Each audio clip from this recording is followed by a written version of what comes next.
ಯಾವ ಧೈರ್ಯದ ಮೇಲೆ ನಾವು ಯಾವ ಬ್ಯಾಂಕ್ ಆಗ್ಲಿ ಯಾರಿಗಾಗ್ಲಿ ಯಾವ ಡಾಟಾನ ಹೇಗೆ ಯಾವ ಧೈರ್ಯದ ಮೇಲೆ ಕೊಡೋದು ಹೇಳಿ? ಬಿಕಾಸ್ ಡಾಟಾ ಲೀಕೇಜ್ ಆಗ್ತಿರೋದಕ್ಕೆ ಏನಾದ್ರೂ there should be some norms to control that, right? ಇಲ್ಲ, ಅದು ನಿನ್ನೆ ಮೊನ್ನೆ ಬಂದಿದೆ ಮೇಡಮ್. ಅದೊಂದು DPDPA ರೂಲ್ಸ್ ಅಂತ ನಿನ್ನೆ ಮೊನ್ನೆ ಒಂದು ಪಬ್ಲಿಷ್ ಆಗಿದೆ. ಅದು ಸೆಪರೇಟ್ ಡಿಸ್ಕಷನ್ ಅದು. But we have now some kind of legal remedy which has to be implemented in future. Okay, I wanted to ask you one more thing. How safe the DigiLocker is? DigiLocker is another application which only links your Aadhaar credentials ಏನಿದೆ ಮತ್ತೆ ನಿಮಗೆ identify ಮಾಡುವಂತ ಕೆಲವು government ಕ್ರೆಡೆನ್ಷಿಯಲ್ಸ್ಗಳೇನಿದೆ ಅದನ್ನ safe guard ಮಾಡ್ಲಿಕ್ಕೆ ಅಂತಿರುವಂತ ಒಂದು convenient platform ಅದು. This is again another platform. Okay, it is also vulnerable for any strong cyber attacks ಅಂತ ಹೇಳ್ಬೋದು. ಯಾವ ಡೇಟಾ ಕೂಡ ಫುಲ್ ಸೆಕ್ಯೂರ್ಡ್ ಅಂತ ಹೇಳಿ ಬರೋದಿಲ್ಲ. Till the time it is breached, it is secured. Breach ಮಾಡಲಿಕ್ಕೆ ಸೈಬರ್ ಕ್ರಿಮಿನಲ್ಗಳು ಹತ್ತಾರು ವಿಚಾರಗಳು ಹುಡುಕ್ತಾ ಇರ್ತಾರೆ. ಯಾವಾಗ ಸಕ್ಸಸ್ ಹೇಳಿಕ್ಕೆ ಆಗೋದಿಲ್ಲ. Can that be hacked? Any data can be hacked. Any data can be hacked. It only is the competence which is in question of the cyber criminal. Okay. And the competence of the defending authority also.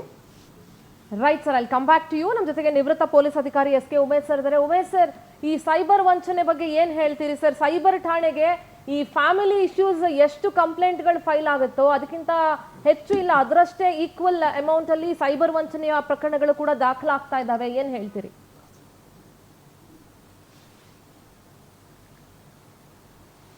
Sir, ನಿಮ್ಮ audio mute ಆಗಿದೆ sir. Register ಆಗ್ತಾ ಇರ್ತಕ್ಕಂಥದ್ದನ್ನ ನಾವು ನೋಡಿದೀವಿ. ಆ ಕಾರಣಕ್ಕೋಸ್ಕರನೇ ನಾವುಗಳು ಇದು ಹೊಸ modus ಆಪರೆಂಡಿ ಏನಲ್ಲ, ಇದು ಸುಮಾರು ಹೆಚ್ಚು ಕಡಿಮೆ 1.5 ವರ್ಷದಿಂದ ಆಲ್ಮೋಸ್ಟ್ 2 ವರ್ಷ ಆಯ್ತಾ ಬಂತು. ಡಿಜಿಟಲ್ ಅರೆಸ್ಟ್ ಸಂಬಂಧಪಟ್ಟ ನಾರ್ಕೋಟಿಕ್ಸ್ ಇದೆ, ಮತ್ತೆ ಬೇರೆ ಬೇರೆ ಏನೇನೋ ಕಾರಣಗಳಿಂದ ಕರೆ ಮಾಡಿ ಅವ್ರನ್ನ ಎದುರಿಸಿ, ಮತ್ತೆ ಒಳಗಡೆ ವಿಡಿಯೋ ಕಾಲ್ಗಳು ಮಾಡಿ ವಿಡಿಯೋ ಮುಖಾಂತರ ಆಫೀಸ್ಗಳನ್ನ ತೋರಿಸಿ, ಹಿಂದ್ಗಡೆ ದೊಡ್ಡ ಆಫೀಸ್ ಇರೋ ತರ, ಒಂದು CBI ಇಂಟರ್ಪೋಲ್ ಆಫೀಸ್ ಇರೋ ತರ ಅಲ್ಲಿ ಯಾರೋ ಓಡಾಡೋದು, ಯಾರೋ ಡ್ರೆಸ್ಗಳು ಹಾಕೊಂಡು ತಿರುಗಾಡುವಂತ ಮೂಡಸ್ ಆಪರೆಂಡಿ ಈಗಾಗಲೇ 2 ವರ್ಷದಿಂದ ಬಂದಿದೆ. ಈಗಾಗಲೇ ಸೆಂಟ್ರಲ್ ಗವರ್ಮೆಂಟ್ನವರು ಇದಕ್ಕೆ ರಿಲೇಟೆಡ್ ಸಂಬಂಧಪಟ್ಟಂಗೆ ಹಲವಾರು ಪ್ರಚಾರ ಕಾರ್ಯಕ್ರಮಗಳನ್ನ ಮೀಡಿಯಾಗಳಲ್ಲಿ ನಡೀತಾ ಇದೆ. ಈಗಲೂ ಬರ್ತಾ ಇದೆ, ಜನಕ್ಕೆ ಬರ್ತಾನೆ ಇದೆ. ನೋಡಿ, ಹೊಸ ಮೂಡಸ್ ಆಪರೆಂಡಿಗಳು ಈ ತರ ಸೈಬರ್ ಕ್ರೈಮ್ ಒಳಗಡೆ ಬರ್ತದೆ. ಮತ್ತೆ ಬ್ಯಾಂಕ್ ಕಾರ್ಡ್ಗಳು ನಿಮ್ದು ಎಲ್ಲೋ ಮಿಸ್ಯೂಸ್ ಆಗ್ಬಿಟ್ಟಿದೆ. ಈಗ ಹೊಸದೊಂದು ಶುರುವಾಗಿದೆ. ಈಗ 1 ತಿಂಗಳಿಂದೀಚೆ ಯಾವ್ದು ಮೊನ್ನೆ ಡೆಲ್ಲಿ ಅಟ್ಯಾಕ್ ಆಯ್ತು ನೋಡಿ. ಡೆಲ್ಲಿ ಅಟ್ಯಾಕ್ ಆದ್ಮೇಲೆ ಈಗ ಹೊಸ ಮೂಡಸ್ ಆಪರೆಂಡಿ ಸ್ಟಾರ್ಟ್ ಆಗಿದೆ.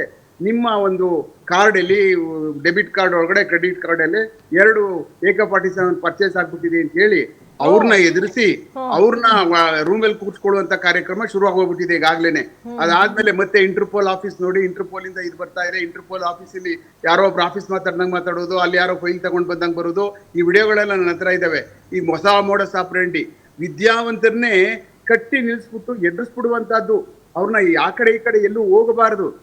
ಮನೆಗೆ ಪಾಸ್ಪೋರ್ಟ್ಗಳು ತಗೊಳ್ಳೋದು, ಎಲ್ಲಾ ಡೇಟಾಗಳು ತಗೊಳ್ಳುವಂಥದ್ದು, ಅದಾದ್ಮೇಲೆ ಯಾರಿಗೂ ತಿಳಿಸ್ಬಾರ್ದು ಅನ್ನುವಂಥದ್ದು, ಇಲ್ಲೇ ಕೂತ್ಕೋಬೇಕು, ಎಂಟಿಗೂ ಹೇಳಬಾರ್ದು ಅನ್ನುವಂಥದ್ದು, ಮಕ್ಳಿಗೂ ಹೇಳಬಾರ್ದು ಅನ್ನುವಂಥದ್ದು ಯಾವಾಗ ಅಂತ ಈ ಪ್ರಾರಂಭ ಆದಾಗ ಅಟ್ಲೀಸ್ಟ್ ವಿದ್ಯಾವಂತರಾದವರು ನಾವುಗಳು ಈ ತರ ಫೋನ್ಗಳಲ್ಲಿ ಮಾಡ್ತಾ ಇದಾರಪ್ಪ, ಯಾರೋ ಅಯೋಗ್ಯರು ಏನಾದ್ರು ಅಕ್ಕಪಕ್ಕದವ್ರಿಗೆ ಹೇಳೋಣ ಏನ್ ಕರ್ತಿದ್ರು ಅಂತ ಕೇಳುವುದೇ ಇಲ್ವಲ್ಲ. ನೋಡಿ, ಇದೆಲ್ಲ ಟಾರ್ಗೆಟ್ ಆಗ್ತಾ ಇರೋರು ಎಲ್ಲ ವಿದ್ಯಾವಂತರುಗಳು, ಎಲ್ಲ ಹೈಲಿ ಎಜುಕೇಟೆಡ್ಗಳು. ಯಾರಿಗಾದ್ರೂ ಹಳ್ಳಿಯವ್ರಿಗೆ ಯಾರಿಗಾರ ಹೋದ್ರೆ ಹೋಗುದ್ಬಿಟ್ಟು ನಿಮ್ಗೇನ್ ಮಾಡೋ ಕೆಲಸ ಇಲ್ಲಕ್ಕೆ ಲ್ಯಾಂಗ್ವೇಜ್ ಮೊದಲವ್ರಿಗೆ ಲ್ಯಾಂಗ್ವೇಜೇ ಬಂಡವಾಳ ಮಾಡ್ಕೊಂಡು ಕೂತ್ಕೊಬಿಟ್ಟು ಅವರು ಇಲ್ಲ ಹಿಂದಿ ಬರ್ಬೇಕು, ಇಲ್ಲ ಇಂಗ್ಲಿಷ್ ಬರ್ಬೇಕು, ಇಲ್ಲ ಅಂದ್ರೆ ಬೇರೆ ಅಕಸ್ಮಾತ್ ಏನಾರ ಕನ್ನಡ ಮಾತಾಡೋದಾದಾಗ ಕನ್ನಡನ ಒಬ್ಬನ್ನು ಯೂಸ್ ಮಾಡ್ಕೊಳ್ತಾರೆ. ಒಂದೊಂದು ಕೇಸಲ್ಲಿ ಮಾಡ್ಕೊಂಡಿದ್ದಾರೆ. ಅವರು ನೇರಕ್ಕೆ ನಮ್ಗೆ ಗೊತ್ತಾಗ್ಬಿಡ್ತದೆ ಅವ್ರು ಸುಳ್ಳು ಹೇಳ್ತಾವ್ರೆ ಏನ್ಬಿಟ್ಟು ಅಂತ.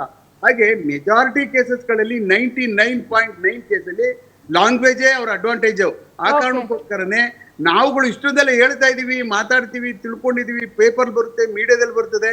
ಇವಾಗ್ಲೂ ಕೋಟ್ಯಾಂತರ ರೂಪಾಯಿನ ಡಿಜಿಟಲ್ ಅರೆಸ್ಟ್ ಮಾಡಿ ಒಳಗೆ ಕೂರಿಸ್ತಾರೆ ಫೋನ್ಗಳ ಮುಖಾಂತರ, ಬರೀ ವಿಡಿಯೋಗಳ ಮುಖಾಂತರ ಅಂತ ಅಂದ್ರೆ ನನ್ನ ಲೆಕ್ಕದಲ್ಲಿ ಎಲ್ಲೂ ಫೇಲ್ಯೂರ್.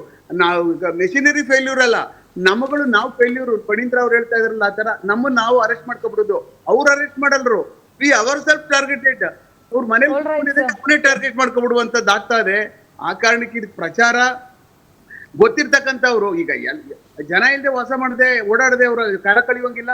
ಅವರು ವಿದ್ಯಾವಂತರ ಜೊತೆ ಓಡಾಡ್ಬೇಕು, ಗೊತ್ತಿರೋರ ಜೊತೆ ಓಡಾಡ್ಬೇಕು. ಅಟ್ಲೀಸ್ಟ್ ಇಂಥವನು ಸಣ್ಣ ಪುಟ್ಟ ಆದ್ರೂ ಮಕ್ಕಳುಗಳು ಅಪ್ಪ ಅಮ್ಮಂದಿರ್ ತಿಳಿಸುವಂತದ್ದು, ಅಕ್ಕ ತಂಗಿರ್ ತಿಳಿಸ್ತಕ್ಕಂಥ ಕೆಲಸಗಳನ್ನ ಇದೆಲ್ಲ ಮಾಡ್ಬೇಕಲ್ಲ ನಾವು. Okay sir. ಲೋಕೇಶ್ವರ್ ಸರ್, ನೀವೇನ್ ಹೇಳ್ತೀರಿ ಸರ್? ನಿಮ್ಮ ಮೊದಲ ರಿಯಾಕ್ಷನ್, ಒಂದು ಕ್ವಿಕ್ ರಿಯಾಕ್ಷನ್ ಸರ್. ನೋಡಿ, ಯಾವಾಗ ಕ್ಯಾಶ್ಲೆಸ್ ಟ್ರಾನ್ಸಾಕ್ಷನ್ ಸ್ಟಾರ್ಟ್ ಆಯ್ತೋ ಅವಾಗಿಂದ ಈ ಸೈಬರ್ ಕ್ರೈಮ್ದು ಜಾಸ್ತಿ ಆಯ್ತು. ಫಸ್ಟ್ ಸ್ಟಾರ್ಟ್ ಆಗಿದ್ದೆ ಅಲ್ಲಿಂದಾನೆ.